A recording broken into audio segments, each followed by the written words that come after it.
People think the most dangerous sound in aviation is an engine failure. They're wrong. It's the sound of a bulldozer where a runway is supposed to be. The first thing that hit me wasn't the sight. It was the smell. Fresh diesel exhaust mixed with pulverized concrete and sun-baked dirt drifted across the morning air long before I turned the last bend in my pickup. My hands tightened around the steering wheel without me realizing it. Something was wrong. Very wrong. The familiar windsock that had greeted me since childhood was gone. The white runway markers had disappeared beneath uneven piles of packed soil. As I rolled to a stop, silence settled over me in the strangest way. Not the peaceful silence of open country. This one felt heavy, like the land itself was holding its breath. Then I saw what remained of my airplane. My old Cessna sat crooked beside the collapsed hangar, its wings folded awkwardly beneath construction debris, its polished aluminum skin buried under crushed gravel and broken timber. It looked less like an airplane and more like someone had decided history was disposable. 40 years of memories had been reduced to another obstacle for a construction crew to clear away before lunch. I climbed out of the truck slowly, my boots crunching over shattered runway lights that had guided emergency pilots through storms long before I ever earned my own license. Every broken lens reflected sunlight like tiny pieces of glass scattered across a forgotten battlefield, and every step reminded me this wasn't an accident. Someone had planned every inch of this destruction. A bright yellow excavator idled near the center of what used to be my private airstrip, its engine humming with quiet confidence, while workers measured fresh stakes for what looked like the entrance road to another luxury subdivision. Then I heard heels clicking against compacted gravel. Patricia Holloway, 54 years old. Perfect blonde hair that somehow never moved in the Texas wind. White designer sunglasses. Crisp linen suit without a speck of dust on it despite standing in the middle of an active construction site. She smiled the way real estate agents smile before telling you. They've already sold something you didn't know was for sale. Good morning, she said, folding her arms as if she were welcoming me to an open house. We finally cleaned up this abandoned property. The neighborhood voted to replace this eyesore with something that actually benefits the community. I didn't answer. I couldn't. My eyes stayed fixed on the twisted propeller lying half buried beneath fresh dirt. My grandfather had polished that propeller by hand every spring. My father taught me to inspect every rivet before sunrise flights. I learned to land on this strip before I learned to parallel park a pickup truck. Patty mistook my silence for surrender. She gestured proudly toward the flattened runway stretching nearly 3,000 feet across the property. You'll receive the demolition invoice by certified mail, she added. We even saved you the trouble of tearing everything down yourself. Behind her, another bulldozer rolled forward, pressing fresh soil over faded centerline paint that had survived decades of blazing summers and violent thunderstorms. She thought she had erased an old family runway. What she didn't know was that every foot of ground beneath those steel tracks still belonged to something far bigger than me. And before the week was over, people with federal badges would be measuring every inch she had just destroyed. 18 years before a single bulldozer crossed that runway, my grandfather used to tell me that land only matters because of what people choose to build on it. He was never talking about houses. He was talking about purpose. My name is Ethan Walker, and I grew up believing that the sound of a piston engine climbing into a blue Texas sky was as ordinary as birds singing at sunrise. While other kids spent their weekends on baseball fields, I spent mine handing wrenches to my grandfather, Howard Walker, inside a weathered metal hangar that smelled of aviation fuel, machine oil, and old cedar beams warmed by the afternoon sun. Every scratch on those hangar doors had a story. Every faded mark on the concrete floor came from decades of honest work. My grandfather built that airstrip in 1972 after retiring from agricultural aviation. It stretched just under 3,000 feet across our ranch, long enough for light aircraft, emergency responders, and firefighting crews whenever wildfire season turned ugly. He never treated it like a business. To him, it was simply a promise that if someone needed help, there would always be a safe place to land. My father inherited that same philosophy. He expanded the hangar, upgraded the runway lights, and made sure every inspection, permit, and maintenance record was filed so neatly that you could pull paperwork from 30 years earlier without a single page out of place. By the time I earned my private pilot certificate, I understood that flying was only half the responsibility. Maintaining an airport meant respecting every regulation, every checklist, and every detail, no matter how small. That discipline followed me into the Air National Guard, where I learned that aviation was built on preparation, not luck. After completing my service, I became an aviation infrastructure engineer, helping modernize regional airports across the country. Ironically, I spent years protecting runways that belonged to strangers while trusting that the one carrying my family name would always be waiting when I came home. Every few weeks I returned to the ranch, walked the length of the runway before sunrise, checked the windsock, inspected the edge lights, and opened the old hangar just to hear its familiar steel door groan across the rails. The place never felt abandoned. It felt alive. Migrating birds rested nearby every fall. Volunteer pilots occasionally stopped in for coffee. During wildfire season, emergency aircraft sometimes requested permission to refuel or wait out dangerous weather. Nothing about that airstrip was forgotten. It quietly served a purpose that most people in the nearby subdivision never noticed. They saw empty pavement. I saw decades of service. They saw unused land. I saw a family legacy measured not in dollars, but in every safe landing made there. Looking back now, I realize Patty Holloway never understood any of that. To her, the runway was simply open space standing between her next real estate project and another row of expensive houses.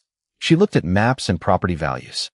My family looked at history, responsibility, and the promise that some places should never be valued only by the price someone is willing to pay for them. HOA Patty Holloway did not become the president of Willow Creek Estates because she loved neighborhoods. She became president because she loved control.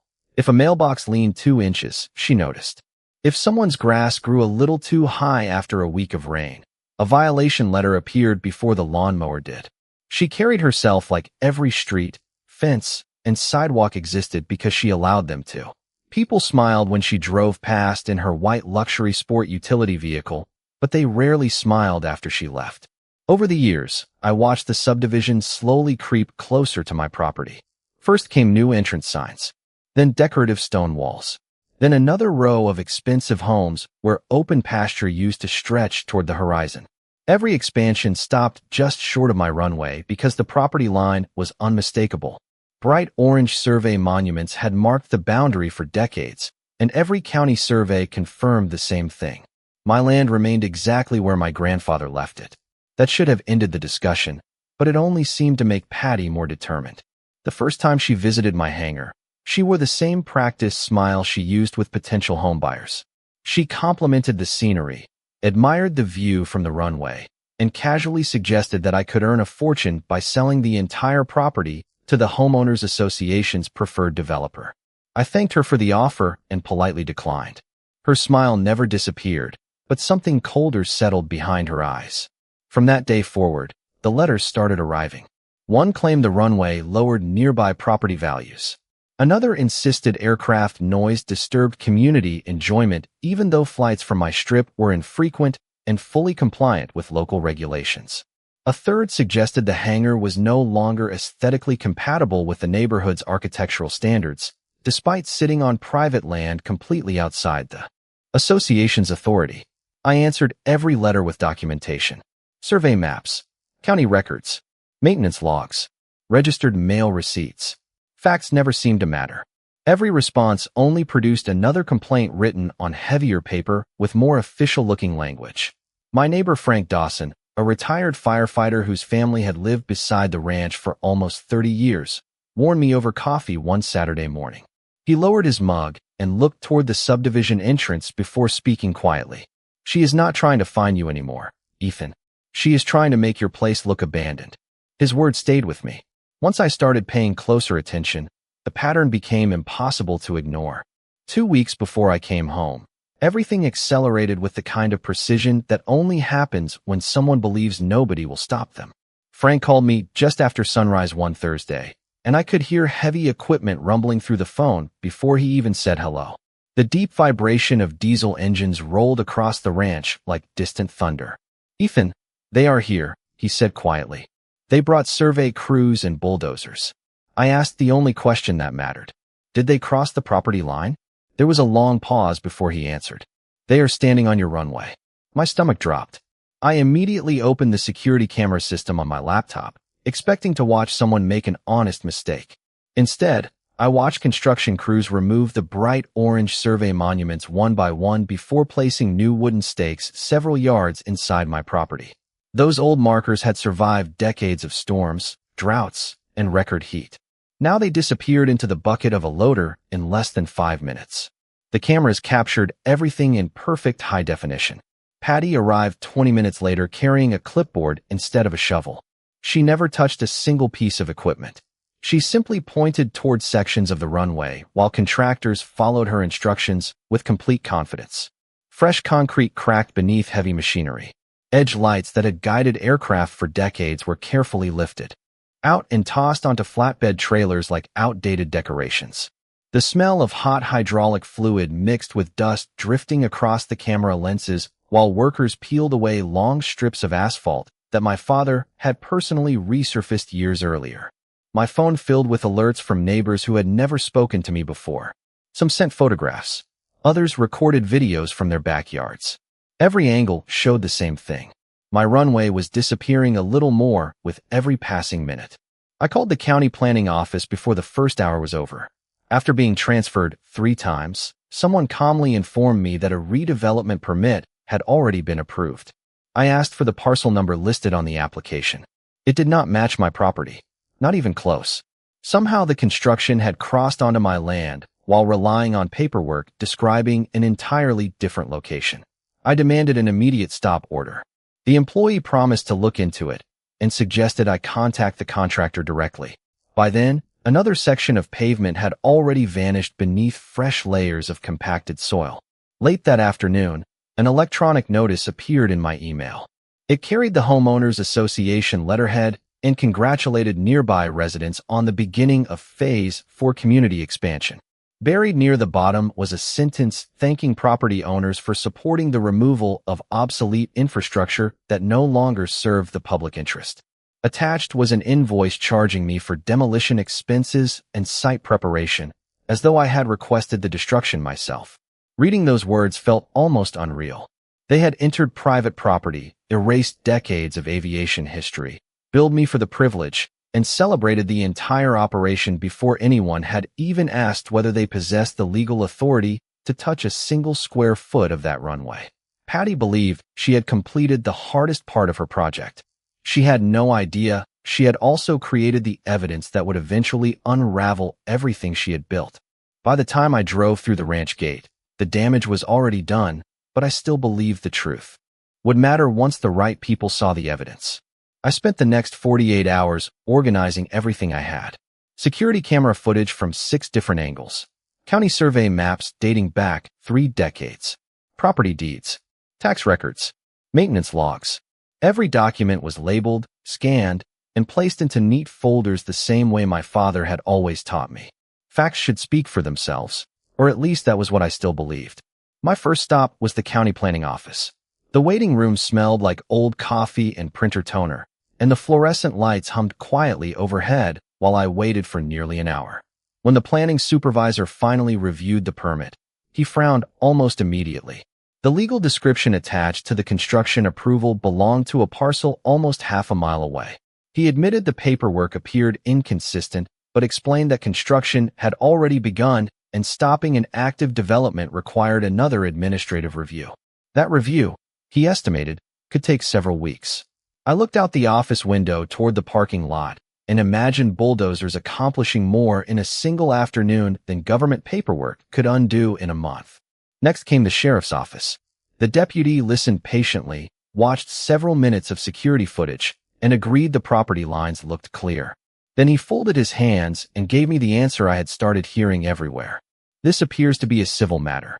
Those 5 words landed heavier than I expected. Civil matter. Somehow the removal of permanent survey markers, the destruction of private infrastructure, and construction beyond an approved parcel all became someone else's responsibility. I hired a property attorney with an excellent reputation in the county. After reviewing my files, he leaned back in his chair and sighed. He believed I had a strong ownership claim, but he warned that developers often stretch litigation for years. His projected legal fees climbed higher with every page he turned. Court filings. survey experts, depositions, appeals. By the end of the meeting, the estimated cost exceeded the value of my airplane. It felt less like buying justice and more like renting hope one invoice at a time. Meanwhile, Patty acted as though the outcome had already been decided. New promotional signs appeared along the highway showing artist renderings of tree-lined streets exactly where my runway used to stretch across the ranch. Construction crews continued grading the site every morning, and fresh truckloads of gravel arrived before sunrise. The rhythmic backup alarms echoed across the property while clouds of pale dust drifted over the remains of my hangar. Even neighbors who privately admitted she had gone too far refused to speak publicly because they feared becoming the next target of the homeowners association. For the first time since all of this began, I questioned whether preserving my grandfather's legacy was even possible. Every ordinary path seemed blocked by delays, technicalities, or people unwilling to challenge someone with enough influence. Late that evening, exhausted and frustrated, I unlocked the old filing cabinet inside what remained of the hangar, hoping to find one overlooked maintenance receipt that might somehow help. Instead, buried beneath decades of carefully organized aviation records, my hand brushed against something I had not seen since my grandfather passed away, and the faded government markings on its weathered cover instantly told me this story was about to become much bigger than a simple property dispute. The binder looked ordinary until I wiped away a thin layer of dust and noticed the faded seal stamped across its cover. It was not a county logo. It was not a state agency. It was a Federal Aviation Administration archive stamp that my grandfather had carefully protected for decades. The pages smelled like aged paper and machine oil, and every sheet had been placed inside protective sleeves as though he always expected someone would need them again someday. I carried the binder to the only workbench still standing inside the damaged hangar and began turning pages one by one. Original construction approval, engineering drawings, inspection certificates, emergency maintenance records. Nothing surprised me until I reached a yellow divider marked Emergency Operations. Behind it sat a signed agreement dated 1981. I read it once. Then I read it again. My heartbeat slowed instead of racing because I finally understood what my grandfather had been protecting all those years. Our runway had never been removed from the Federal Aviation Administration Emergency Diversion Network. It had remained listed as an approved emergency landing facility for qualifying aircraft whenever weather, mechanical issues, or wildfire operations required an alternate location. Suddenly, dozens of details from my childhood made sense. The unexpected inspection visits, the occasional government vehicles, the pilots who arrived without much notice and always thanked my grandfather before departing again. He never explained those visits because to him, they were simply part of keeping the runway ready. I immediately opened the current Federal Aviation Administration airport database and entered the old airport identifier printed across the top of the document. I expected the registration to be inactive after all these years. Instead, the screen loaded a current record. The identifier still existed. The runway dimensions matched almost perfectly. The emergency designation remained active. Even the lighting system was listed in the historical infrastructure notes. I sat there staring at the monitor while afternoon sunlight poured through the damaged hangar roof. Patty had believed she destroyed an abandoned private runway. According to the federal records sitting in front of me, she had authorized construction across an active federally recognized aviation facility without a single federal review. That was no longer a disagreement between neighbors. I called an aviation attorney I knew from an airport modernization project in Oklahoma. Before I finished explaining the situation, he interrupted me. He asked only one question. Are you absolutely certain that identifier is still active? I emailed him photographs from the binder and screenshots from the database. Less than 15 minutes later, my phone rang again. His voice sounded completely different. Calm. Focused. Ethan, he said, do not move another document. Photograph everything exactly where you found it. Make digital copies immediately. From this point forward, every conversation needs to be documented because county permits do not override federal aviation interests. After ending the call, I looked across the ruined runway once more. The broken edge lights, the missing survey markers, the compacted soil, and every construction vehicle suddenly represented something entirely different. They were no longer just evidence of property damage. They had become evidence tied to a federally documented aviation facility, and for the first time since this nightmare began, I realized Patty Holloway had unknowingly stepped into a legal system far beyond the reach of any homeowners association. The next morning started with the quiet click of a scanner feeding page after page into my computer. Every permit, every inspection, every maintenance log, every faded photograph my grandfather had preserved became a digital copy stored in 3 separate locations before I touched the originals again. My aviation attorney had one instruction that echoed in my head all morning. Never assume they only made one mistake. He was right. Once we began comparing federal records with county filings, the gaps appeared everywhere. The redevelopment permit referenced one parcel. The construction equipment had entered another. Survey coordinates submitted with the application did not match the coordinates recorded by the Federal Aviation Administration. Even the environmental review attached to the project described drainage patterns from land that was nowhere near my runway. It was as though someone had assembled the paperwork from unrelated projects and hoped nobody would compare the details. By noon, my attorney had forwarded the complete file to the Regional Federal Aviation Administration Airport's district office. I expected weeks of silence. Instead, my telephone rang before sunset. The woman on the other end introduced herself as an airport compliance specialist. Her questions were direct and surprisingly specific. Had runway edge lights been removed? Were federally documented survey markers still visible before construction began? Did I possess photographs showing the condition of the airstrip before the grading work started? Every answer I gave seemed to make her pause longer before asking the next question. After nearly 30 minutes, she thanked me and requested immediate copies of everything, including the security camera recordings that showed the heavy equipment crossing the property line. The following morning, 2 white government vehicles rolled through my ranch gate. Nobody raised their voice. Nobody made dramatic announcements. They simply stepped out carrying measuring equipment, cameras, and thick folders. They walked the property slowly, stopping at every disturbed survey point, photographing damaged runway lights, comparing historical diagrams with what remained on the ground.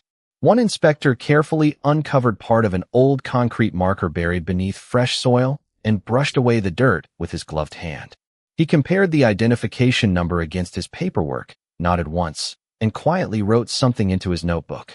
That single motion told me more than any speech could have.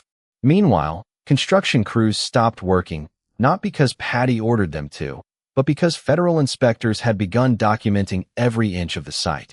From across the property, I could see Patty walking quickly toward them with the same confident posture she always carried during homeowners association meetings.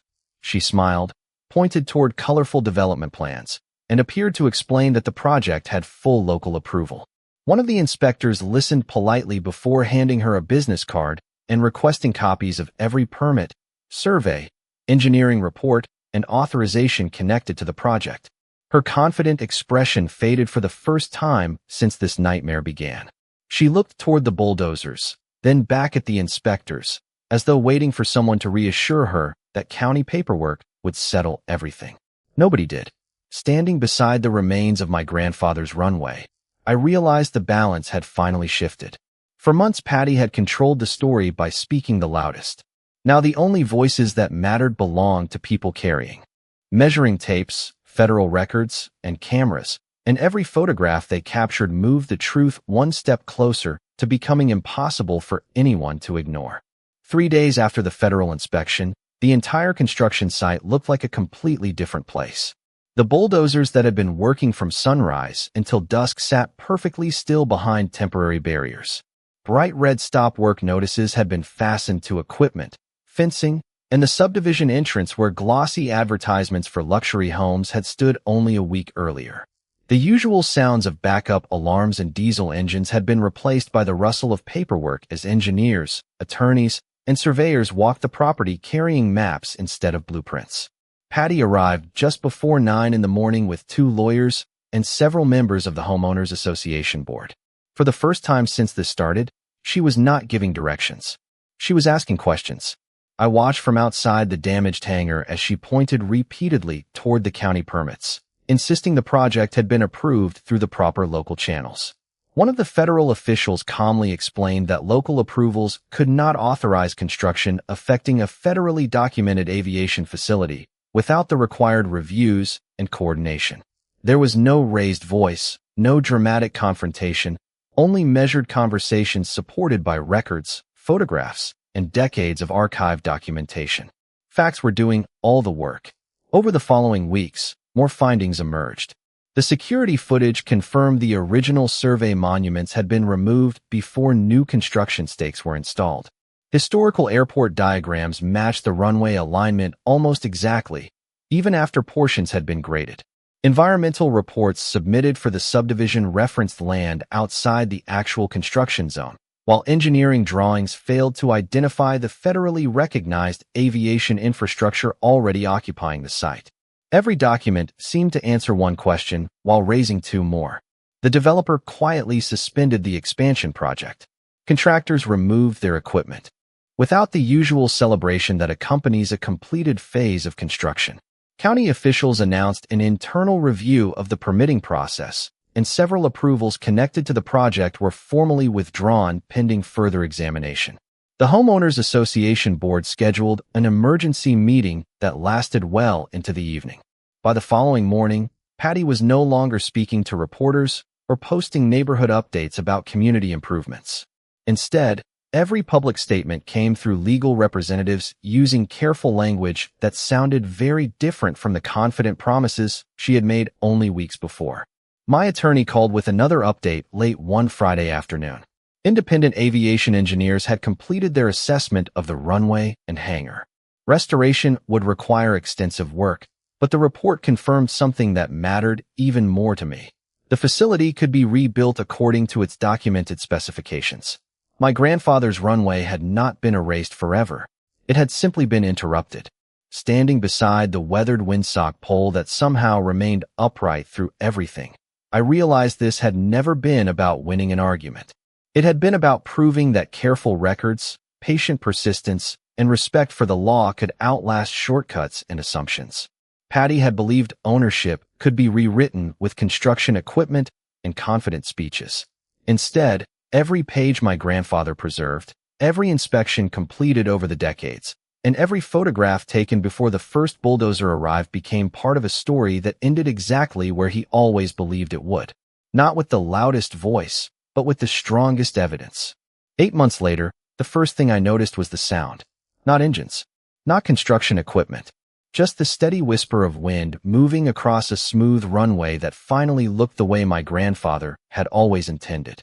Fresh centerline markings stretched toward the horizon beneath a bright Texas sunrise. New runway lights stood exactly where the old ones once guided pilots home, and the rebuilt hangar carried the same simple design my father had sketched decades earlier. I parked my pickup in its usual spot and stood there for a long moment, breathing in the familiar scent of cut grass, warm concrete, and aviation fuel. Some places do not need to be bigger to feel important. They only need to remain true to what they were built to do. The restoration had taken months of engineering reviews, inspections, and careful construction, but every measurement followed the original federal documentation almost exactly. Even the old windsock pole had been preserved and repainted instead of replaced. The airport identifier remained active, and the updated records reflected every improvement made during reconstruction. Watching those final inspections felt strangely emotional because they were not celebrating something new. They were honoring something that had never deserved to disappear in the first place. The subdivision expansion plans quietly vanished from county records, replaced by revised maps that permanently respected the original property boundaries. New survey monuments were installed using reinforced concrete foundations, and every coordinate was verified multiple times before the final reports were signed. The county also implemented additional review procedures for projects involving transportation infrastructure, so the same chain of mistakes could not easily happen again. I never celebrated anyone else's embarrassment because that was never the point. The greatest victory was walking across my family's land knowing that the truth had finally caught up with the paperwork. One afternoon, Frank Dawson stopped by carrying 2 cups of coffee, just like he had done countless Saturdays before all of this began. We stood beside the runway watching a volunteer pilot make a smooth landing before shutting down the engine near the hangar. Frank smiled and quietly said, "Your grandfather would have liked this." I smiled back because I knew exactly what he meant. He would not have cared about headlines, investigations, or legal arguments. He would have cared that another airplane landed safely where it was supposed to. Before leaving, I unlocked the rebuilt filing cabinet and placed the original Federal Aviation Administration binder back onto the same shelf where I had found it months earlier. This time I added digital backups, updated engineering reports, and every photograph documenting what had happened, hoping that whoever opened that cabinet years from now would understand one simple lesson. Documents matter. Boundaries matter. History matters. As the sun settled lower across the runway, I climbed into a restored aircraft, completed my pre-flight checklist exactly the way my father taught me, and eased the throttle forward. The tires rolled smoothly across pavement that existed because patience had outlasted shortcuts and evidence had outlasted assumptions. When the wheels finally lifted into the clear Texas sky, I looked down at the runway growing smaller beneath me and realized my grandfather had been right all along. Land is only valuable because of what people choose to build on it, but character is measured by what they refuse to surrender. Justice is not loud. It is careful, documented, patient, and in the end, inevitable.